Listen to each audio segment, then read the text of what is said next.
একদিন গ্রামের রফিক খুব সকাল সকাল ঘুম থেকে উঠল। তার মা বলল, রফিক, বাজারে যাও, একটা ভালো গরু দেখে আসো। রফিক তো খুব খুশি, মনে মনে ভাবল, আজকে আমি গ্রামের সবচেয়ে স্মার্ট গরু কিনে আনব। সে বাজারে গেল, অনেক গরু দেখল, কিন্তু হঠাৎ একটা গরু দেখে তার খুব ভালো লাগল। গরুটা দেখতে সুন্দর, কিন্তু একটু বেশি চঞ্চল। গরুর মালিক বলল, ভাই, গরুটা খুব শান্ত। ঠিক তখনই গরুটা হঠাৎ দৌড় দিল। রফিক বলল, এই যে শান্ত গরু না রকেট গরু?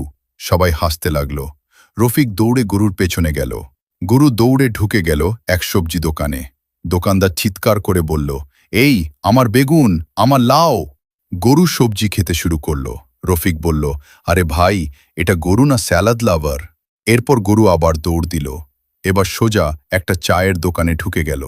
চা খেতে থাকা মানুষজন উঠে পালালো। একজন বলল, আমি চা খেতে এসেছি, গরুর সাথে দৌড় প্রতিযোগিতা করতে না। শেষে প্রায় 1 ঘন্টা দৌড়ানোর পর রফিক ক্লান্ত হয়ে বসে পড়ল। ঠিক তখনই গরুটা আবার ফিরে এসে তার পাশে শান্ত হয়ে দাঁড়ালো। রফিক বলল, এতক্ষণ দৌড়ালাম আমি, এখন শান্ত হলে? গরু যেন মনে মনে বলছে, আমি তো শুধু ওয়ার্ম আপ করছিলাম। শেষে রফিক গরুটা না কিনেই বাড়ি ফিরে গেল। মা জিজ্ঞেস করল, গরু কোথায়? রফিক বলল, গরু কিনতে গেছিলাম, কিন্তু গরুই আমাকে কিনে ফেলছিল।